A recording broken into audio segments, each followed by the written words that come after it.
Derick Giwner back with Matt Rose for another edition of the Harness Spotlight. As this week we're going to look to the Midwest a little bit, to Dayton Raceway in Ohio, as they have a pair of trotting and pacing derby. We're going to start in race number 9 with the Dayton Trotting Derby, $171,000 on the line. And I don't think they got the elite of the crowd, of the older trotting crowd, but they got some nice ones in Mission Accepted and Manchego. Yeah, I mean, this is you might say not the cream of the crop, but certainly a solid field, a very competitive field where you can make a case for a number of these horses. I would say led by the morning line favorite Mission Accepted from the Ron Burke barn, and the second choice Manchego from the Nancy Johansson barn. Those seem to be the two that are probably the wagering public is probably going to focus in on, and probably the most logical on paper here. I'm not so sure that Mission Accepted is going to be going off as the favorite here. I think it might go to Manchego, but I understand why he's the morning line favorite. It's after his solid performance where he was second in the Caesars Trotting Classic at Hoosier Park, and we're going to take a look at that replay, and he's going to rally from off the pace nicely. Yeah, he was I believe set up fourth over, and he swings wide here. I know it's a long stretch, and it took him a little while to get going, but once he gets going, he kicks it into gear pretty nicely here, and it's a pretty solid second at a big price. It's also worth noting Corey Hallahan's on the 3 there, $50 bill.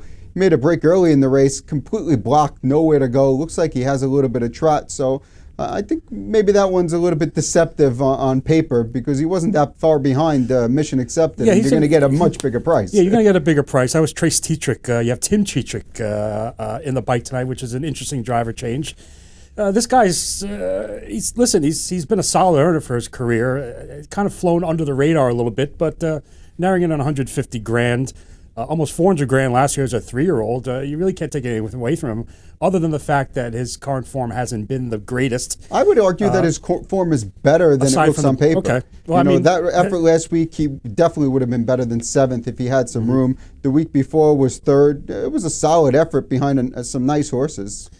He's definitely on my ticket, but I think I'm going to lean towards on top the rail horse Mission Accepted. Yannick Gingras picking up the drive now for going back to the driving for the Ron Burke barn off of a solid off the pace effort like we saw, and this guy's got versatility. He could be on or off the pace here.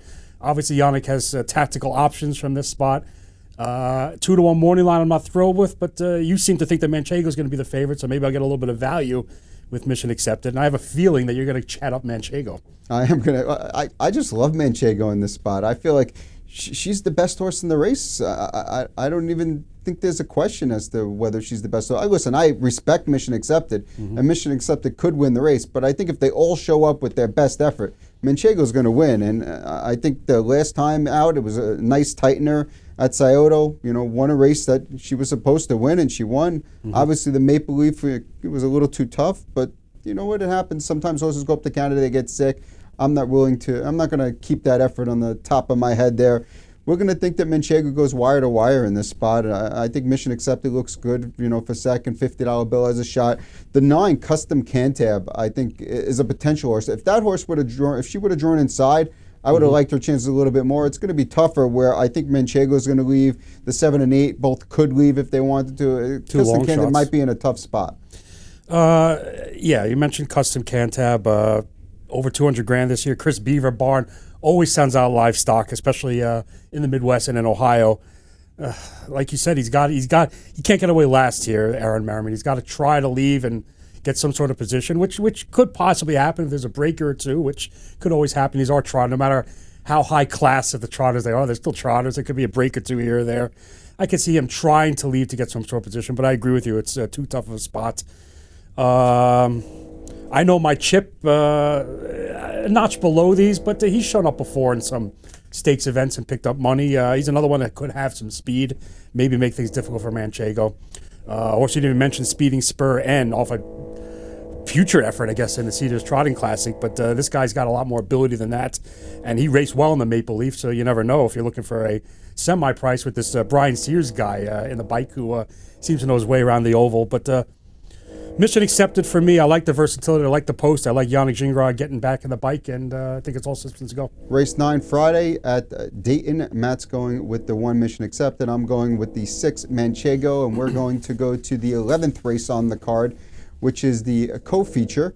It's the $151,000 Dayton Pacing Derby. And whereas on the trotting end, I don't think they, got the elite, here they certainly did. I mean, this field is stacked. Yeah, we've been seeing a lot of familiar names in here that we've been seeing all season for the aged pacing group. McWicked, Courtly Choice, Western Fame, even Jimmy Freight, who might be overlooked a little bit. We've discussed him a lot. Don't Tell Me Again, one of your personal favorites. He'll be on your ticket somewhere. And then the versatile, This Is the Plan, and Speedy Filibuster Hanover. It's a pretty good group. I guess McWicked deserves the favoritism, but is he in line for an uncovered trip? Or sometimes he grinds and he keeps coming, and sometimes he flattens out. I don't know. Isn't he seemingly always in line for that first over trip? Yeah, it's true. Every time we mention these top horses, every time McWicked's in the race, we're always talking about, well, he'll be uncovered, or well, he'll be second over, or well this, or well that. But clearly, you can never count him out, even though he didn't. He's come off a race where he didn't pick up a check in the Hoosier Pacing Derby, but we've seen him turn it around numerous times in the past. It wouldn't shock me. But my issue is that he goes off the favorite way too often to want to back him as, He's not going to be a heavy favorite here, no, though. but even at 8 to 5. If he even is the favorite. Even, let's say he's 8 to 5. I mean, do you really want McWicked at 8 to 5 in this spot against these horses? I don't know that I do. I just so who do you like don't. And as much as I love Don't Tell Me Again, and I really think he's as good as any of these, I've given up. I mean, this would be the week Tim Teacher would gun him to the lead, because I just... You're giving up kind of quickly, but I understand. I'm just at the point where your attitude. If he's going to take him back to last, how is he going to win the race? Right. He's just not. And so unless Timmy's going to change some tactics here, and he probably will, maybe just to spite me. So where are you going then? So I went with the 2 Courtly Choice. We're going to take a look at a replay of Courtly Choice in the Quillen last time. 2 no-chance efforts in a row, and here he's swinging 3 wide, almost 4 wide on the turn. He got a little bobbly there. It's just another race where he had absolutely no chance of winning this race. I mean, you look where he is on a half-mile track. He might as well have just given up here. Yeah, I mean, the winner came from off the pace, but Courtly Choice was way too far off the pace and got steppy in the turn, lost some momentum. You see him flying there across the wire. Clearly, this horse has a ton of ability, and I think he's a little bit better on the bigger track too. He should be. I mean, this is a 5/8 track instead of a half-mile track, so you figure that final turn won't be quite as tight. You have 3 turns instead of 4 turns, which will certainly help his case. The improved post will help his case. We got a new driver in Brett Miller. Will that or will that not help his case? He tends to be a kind of a wake-up call driver as far as I'm concerned. He could really get one going. Not that this horse needs to be woken up, but I could see him, a horse that's been coming off the pace week after week, I could see him settling in and making a quick early brush to the lead here. All right, well, who's letting him go if he's brushing to the lead? Is it Western Fame? Is it Filibuster Hanover? I think Western Fame's going to be on the lead. I mean, I don't think there's any doubt in my mind Western Fame's going to the front, and once he gets there, I mean, with Filibuster Hanover, I would imagine the 3 and 4 gun out. I think the 2 makes a brush to the lead, and McWicked's first over with This Is the Plan following. I mean, that sounds right, and that obviously gives This Is the Plan a shot, Western Fame a shot, Courtly Choice a shot. I just feel like this is a good spot for Courtly Choice to finally pick up another win. So you've narrowed it down to 5, but with Courtly Choice on top. No, I narrowed it down to Courtly Choice, Western Fame, and This Is the Plan. Okay, so you're looking with 2, with the 4 and the 5. I'm going a slightly different direction with the horse, obviously, that has a chance here. Of your top 5 or 6 that have been mentioned, and that's Filibuster Hanover. I like the driver change. Burke enlisting Matt Kakali to drive tonight. We know this guy has a ton of speed, and we know he's had some bad luck this year, but you know what? If he's first to lead and yields and doesn't get jammed in, I think he's sharp enough to have a second move in him and emerge late and have both early and late pace, and he might be a generous enough 5-6 to 1 range or something like that. I'm willing to take a stab here. Really, I think you're going to get a lot more than that. Really? And I certainly can't fault you taking a shot with I just think he's overdue, and I think he's proven that he's as capable as anybody here with the right trip. And in a race that will come down to trip, and he has some sort of a tactical edge with that early speed. I'll just take a stab. And like I said, I like the drive change to Matt Kakali, speaking about waking horses up, and you know what? He's 6-1 morning line, and I'll be happy with 6-1 if I get that. I think you're going to get 10-1 or higher in this Good. horse, and I won't- really I can't won't fault complain you. with that.